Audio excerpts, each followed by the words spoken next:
Okay. Hello, everybody, and welcome to A Contagious Smiles book launch for Miss Debbie.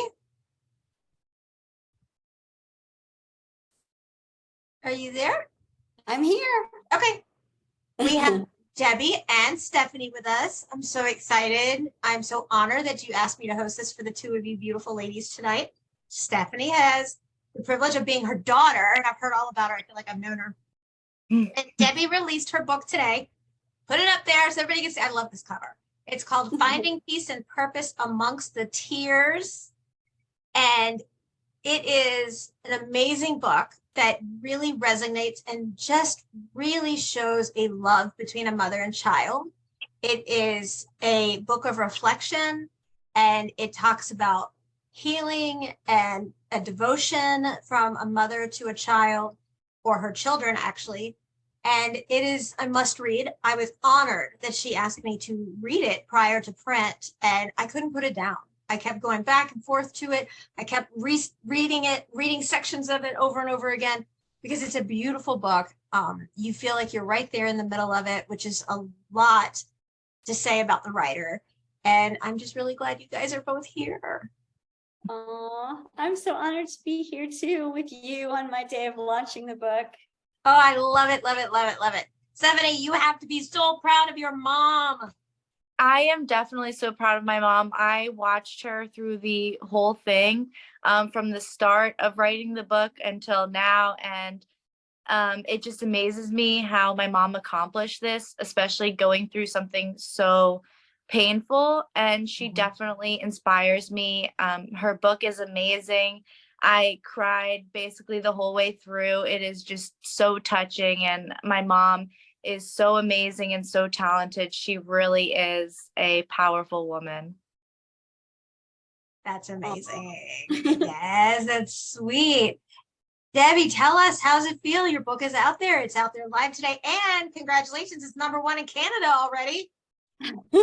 Thank you so much. It feels like so exciting, and it feels emotional at the same time because of the story and the writing of it, after losing my son, and then to finally hold it in my hands and share it with the world. It is amazing. Stephanie, what was this experience like for you? I want to give you my deepest condolences. I'm so sorry for your loss. I feel like I got to know Alex, not just through the book, but I consider your mom one of my closest friends. And to hear everything, not just about Alex, but about you, it's an amazing family. And I just want to know, from your perspective as a sibling, what was this like for you? It was definitely really hard. I love Alex, and we have another brother as well. Me and my siblings have always been very close, as well as our mom too. We were kind of a smaller but tight-knit family. It was definitely the hardest thing I've ever been through, losing my brother. He was always there for me. We got along so well. Of course, siblings have their ups and downs, but I love my brother so dearly. And kind of over the past few years, although I'm, his younger sister, I kind of felt a more nurturing instinct towards him, just because of everything he was going through. And he would always come to me if there was a problem with something, and we were very close. So losing him, it's hard to describe. I can't even compare it to anything. It was very difficult, and it still is, but I am just, trying to make peace with how it is, but it was very difficult. And how are you doing now? I'm starting to do better. Of course, it's a pain that, won't go away, but just that he doesn't have to be in pain anymore, kind of helps me deal with it. But I miss him very dearly. Yeah, your mom is a rock star. Oh my goodness. And I think she was very humble about describing herself in the book, because I already knew prior to, but anybody who doesn't know her, and then reads about her, knows that she has such a sensitive, loving motherness about her. And did that come across for all of the kids? Is that how she's been with all of you from day one? Oh yeah, my mom, oh yeah, 100%. She is all of our number one fans, no matter what I did. Whether it was, you know, coming to my sporting events and being my number one fan, cheering me on in the crowd, or, you know, if I was maybe doing something I shouldn't have been doing, my mom was always there. She is just a rock when it comes to us. She is just by our side nonstop. Our dad wasn't too present. So my mom kind of took over both roles and she just was there. And that's all I can say. Well, I have to say that this beautiful young lady that I'm getting the privilege to talk to, Debbie, is a reflection of your mothering. I mean, she's amazing. This is the first time I've been able to talk to her face to face. I've heard all about her for a long time, but this is you. This is mini me here. And she's just amazing. And I see where she gets it from. You want to tell us about how this was for you writing the book? I mean, this book is just, it should be a must read. It really should, for so many reasons. Thank you. And yeah, I'm so blessed to have Stephanie as my daughter. She's truly amazing. And I'm so grateful. And she was there with me through the entire writing the book, super supportive, my biggest cheerleader. I mean, that's a lot. So writing the book was an amazing experience for me. It connected me so much with my son. I really felt as if the information was, the information, I lived through all of it, but I really feel like the memories of it was just flowing to me overnight, every single night in those early days after losing him. I barely slept at all. And the ideas for the book were just flowing so much. I had to write down, I'll take notes all night long. And the information for the outline came to me in just one night. And I wrote it the next day, the whole outline. And it was, writing it was really therapeutic. It really helped me in the whole grieving process. And it really connected me with Alex, and it connected me with my purpose of helping other parents going through a similar situation with having a child with mental illness or addiction or both, or having lost a child. Debbie, now that you have this amazing book published, what are you planning on doing with it? I really want to share it with the world. So I plan on reaching out to treatment centers, starting locally, and then some others as well, all actually around the US, reaching out to them, sending them some copies that they can have on hand. Most of them have like a family day on the weekend where parents or siblings come in. So I was going to put some books on hand. That way they're aware of the book. If they flip through it and they're interested, they can always get a copy. And I was also going to see about if there were some that I could speak, and that way I could kind of share with the parents, because it's really traumatic. Like if you have a child that goes into a drug treatment center or a mental health treatment center, it's really stressful and it's really scary. And especially if it's the first time, but not even just the first time. I mean, even the consecutive times. But I just remember after, several hospitalizations, going there and seeing other parents walking either to the visitation hours or away, and with tears and crying. And I remember knowing like, okay, that was me that first time going there. That was me the first time he was in the mental hospital. And, I just want to see if I can help in some way. So I plan on taking my message basically to the world, contacting as many people in the mental health and drug addiction world as possible to let them know of my book, see if I can speak to parents, see if I can get copies out to them. That is amazing. Tell everybody kind of the synopsis of what the book is about, just an overview. Absolutely. So it is a memoir, and it goes through my journey. It goes through, my son was diagnosed with schizoaffective disorder when he was 17 years old.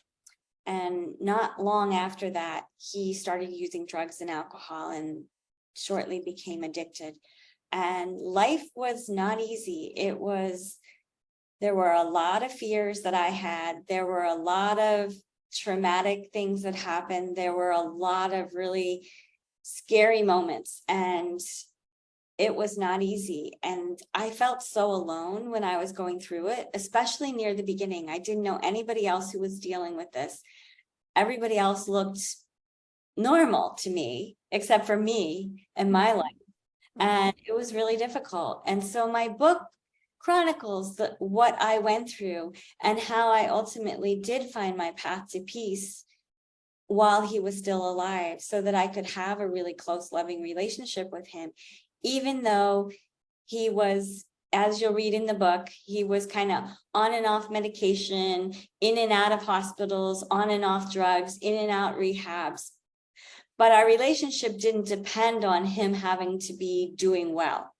We had a close relationship. I was able to find my path to peace. So I share in the book, not just what we went through and chronicling it, I also share about what helped me. And then I share after his death, what helped me with the grieving. So he passed away when he was 26 years old.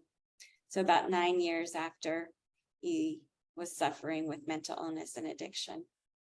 And again, I'm sorry to both of you for your loss, and you'll never forget him. But you sure you have plenty of favorite memories and stories.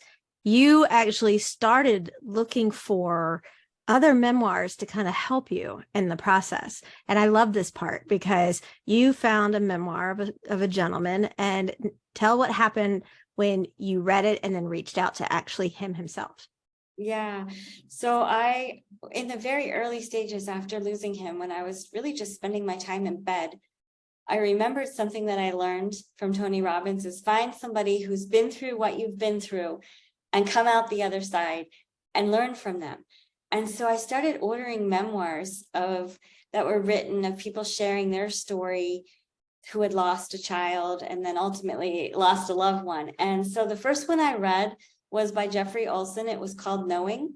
And it really touched me. I really felt connected. He had lost both his wife and his younger child in a car accident. And it's an amazing book, and I couldn't put it down. It helped me so much having that connection with somebody else who had lost a child, because I didn't know anybody in my real life who had lost a child. And Right. That book just really, really touched me. And I went on to read a number of other books. And when I was finishing up writing my book, and I was looking for people who I might like to have endorse my book, I reached out to him, and he said he was happy to read my book and write an endorsement for me. So That's amazing. That was really touching for me, because his book touched me so much. That is amazing. I love that. He just, okay. And he went ahead and did it for you. That's really special. I know. I was so impressed because he's a big author and speaker, and I was really touched. Yes. Everybody who's read it loves it. You have another person who endorsed your book who is a coach. And I do. And she's amazing too. I trained through her with my coaching. I took a number of coach training sessions through her. Her name is Magli Pesha, and she is truly phenomenal in her coaching and her teaching coaches. She and her husband started their own company, and they've also worked alongside Tony Robbins through the Robbins Madonnas program. They founded Strategic Intervention and later the Coaching Institute. that is amazing. Amazing. And you too. I did not. No, I did not. See, did you see that, Stephanie? I wasn't even going there. I wasn't. I love the fact Jeffrey endorsed her book because it was her first go-to.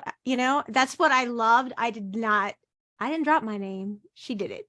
It was my honor to read it. And I just loved the love between you and Alex. And it was so apparent. And I know we've talked about it before.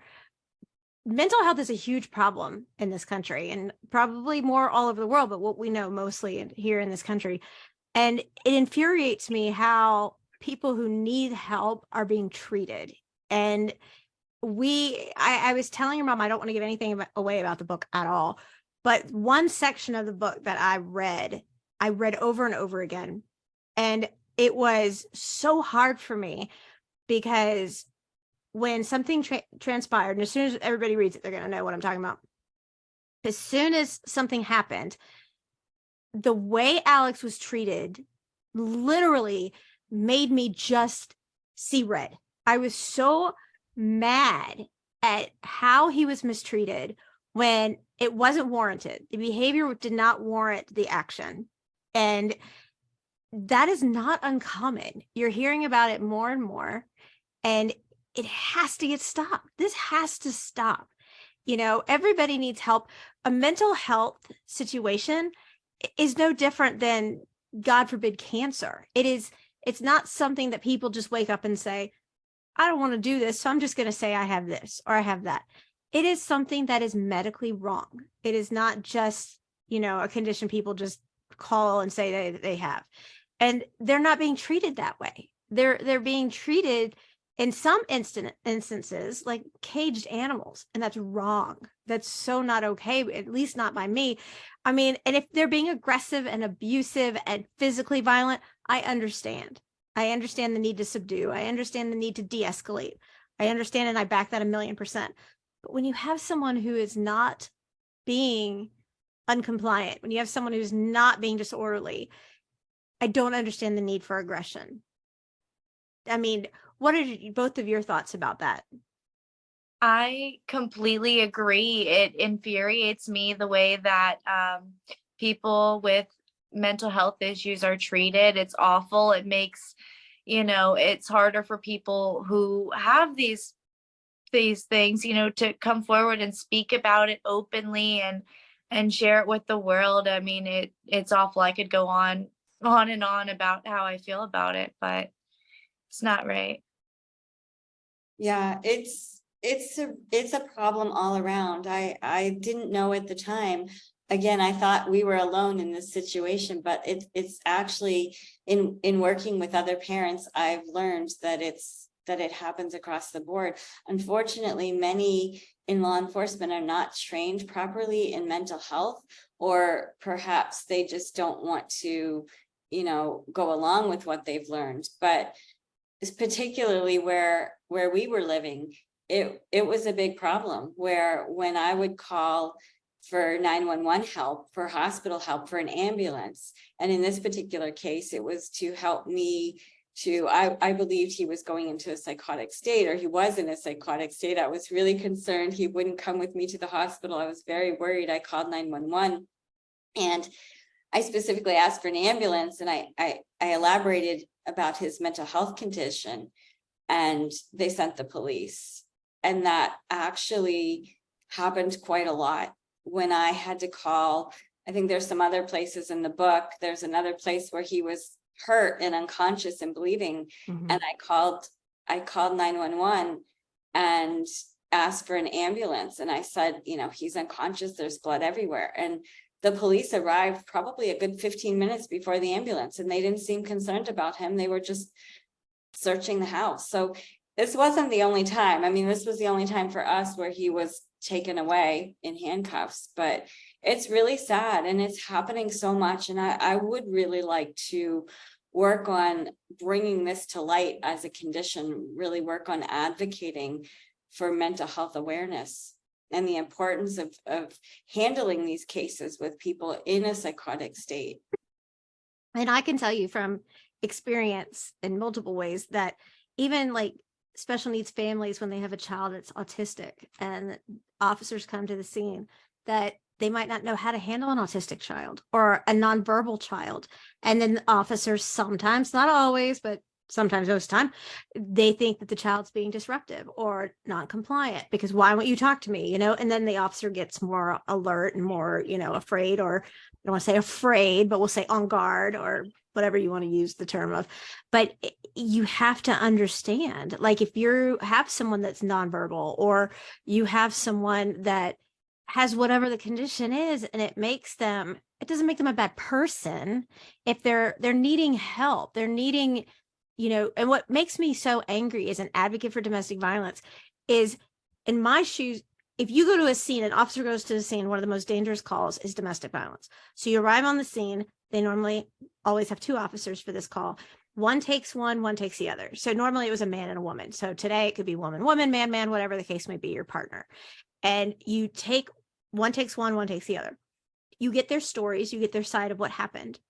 Now, the rule now is that if they don't physically see something happening, and it's ridiculous. So let's say I have defense wounds and my ex has, like scratch marks.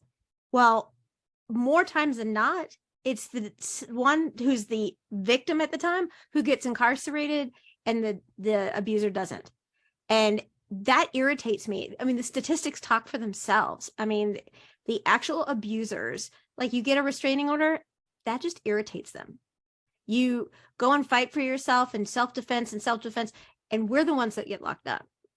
And it's, again, the fact that they are not looking at the whole picture. They're just walking in to, and if they're friends with the other assailant, or if that assailant is an officer or in the military, it's a whole different ballgame, because they all, for the most part, they always have their back. Not all, but most. So I absolutely agree with you on the fact that it does need to become awareness, and you are the perfect person to start bringing it to fruition about the fact that we need to retrain not only law enforcement, but the EMTs, the paramedics. I mean, I've seen so many times where they're just quick to sedate them, and why do you have to do that?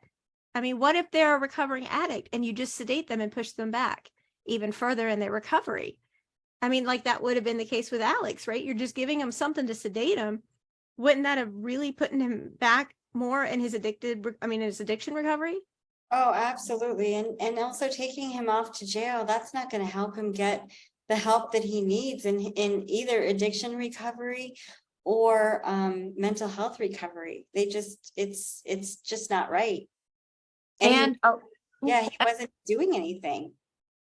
And a lot of times when people with mental health issues are taken to jail, whether they're there for 3 nights or 3 months, or anywhere in between, they're typically not given their medication. So if Alex or anyone was in there for a week, he would likely be off his mental health medication for that week that he's there. And then he would get in trouble for his behavior. They would put him in solitary or whatever the case may be because he wasn't acting right. But that's just like taking away, medicine from someone who's going through something else, That's what I just don't get it. I mean, and so much change needs to happen because this isn't right. It really does. I mean, we were fortunate and we had an amazing attorney that specifically worked for mental health people. And so she was really an expert at this. And so he didn't have to serve any jail time. But I know many others who have gone through similar experiences where they were just wanting help for their son's mental illness. And of course, their child might be on drugs too, but the thing is that the law enforcement are just not understanding what it's like to be in a psychotic state, and that person needs hospital treatment, not jail. And so there are many that have had to serve jail time. And like Stephanie said, they're not given their medication. They're not given any kind of psychiatric care or counseling or any types of things that they might be getting outside of jail. So it's not helpful. Right. And one of the things that I love and we're doing is I'm watching on the camera. I keep looking up on the right. I was telling you guys earlier, our whole property is recorded and we have someone who's getting their forever little puppy right now. And how that would make such a difference. I also believe too, to have that support, that, emotional support there to help them feel like, they're loved, because that's all these dogs do is make you feel loved and wanted. And it's something that's simple that can make such a dramatic change. And now everybody, at least, I think, Deb and I were pretty close in age. Stephanie, you're blessed to be behind us, but so much today is so different because today it just seems like everybody wants to go Mach 1 to the dramatic, Mach 1 to worst case scenario. Why can't we look at the situation as something that this person needs our help and we have the ability to help them. So let's do it. Let's help. Let's put our hand out and show them they're worth fighting for. And let's do it. Instead of, oh, we're going to tie them up, lock them up, throw away the key, not medicate them, not give them any help, not give them anyone to talk to. And it just makes matters worse. And it makes them feel like they don't feel that they should fight for themselves because no one else is.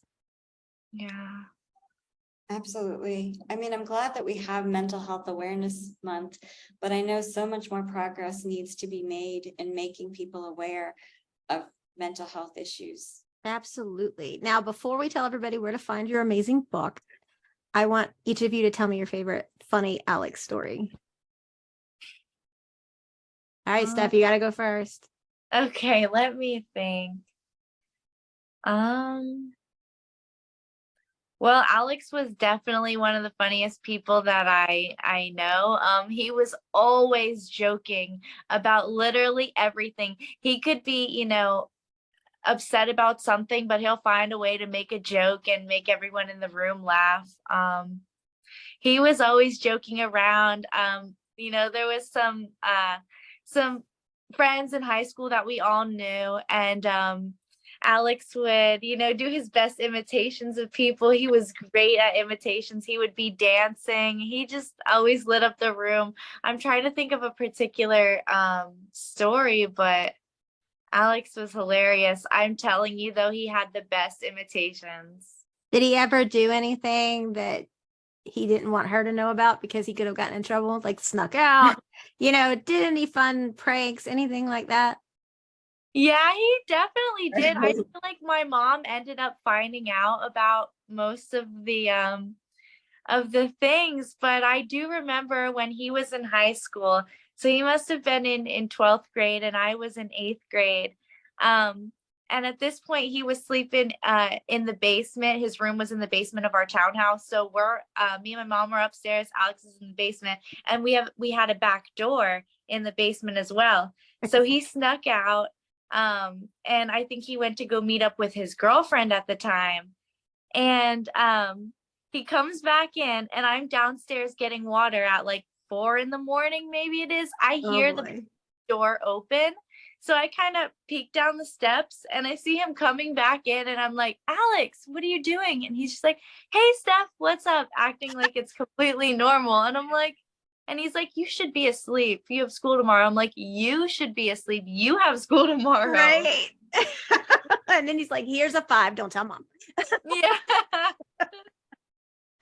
All right, lady. Share your favorite story.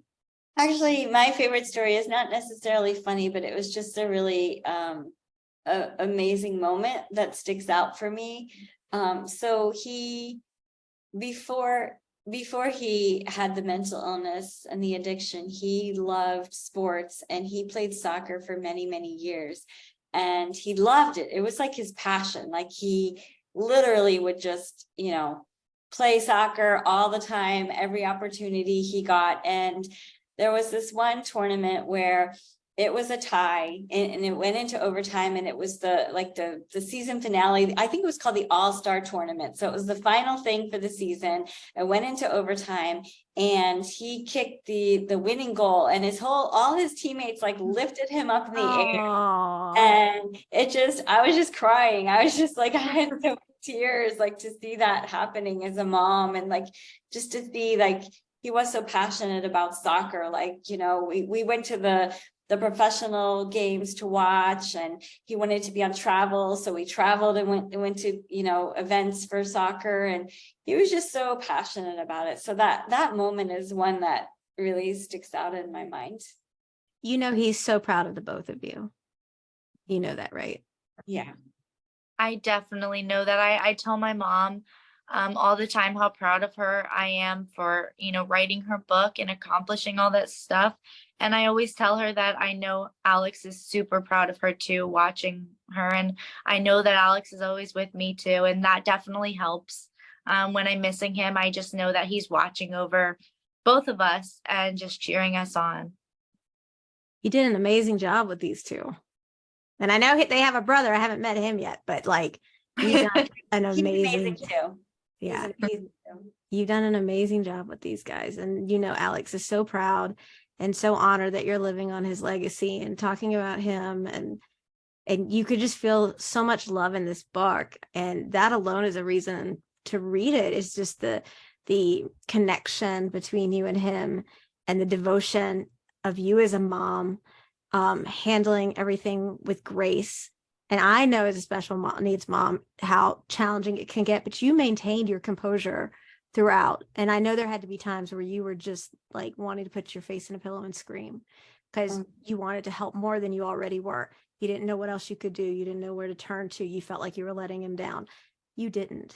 You did not. Let me just tell you, you didn't. You helped him continue. You helped him go on. You helped him be happy. And he knew how much he was loved. You could tell that tenfold, no question. You never failed him. You helped him succeed, and you helped him every step of the way. And you should really, really be proud of yourself, Debbie. I mean it. Thank you. I feel really blessed to have had the relationship that I had with him. I really do. To be able to think back on so many wonderful memories, even memories after he became addicted and had mental illness. He would get so excited for family, like he lived for family. Every time we'd all get together and we'd plan it, he would just be talking about it for days. And so we got together. It was really amazing. And I do feel blessed that I had all of those memories. And I know that was a big part of our healing in the early days, is Stephanie and myself and my other son, when we'd get together, we would share those memories with each other and kind of get caught up in living in those memories. And yeah, it was really, I feel blessed that I had the time that I did have with him. I wished I had longer, a lot longer, but I feel blessed that I did have 26 years with him. Debbie, tell everyone where to find this book. Yeah, so it's on Amazon.com.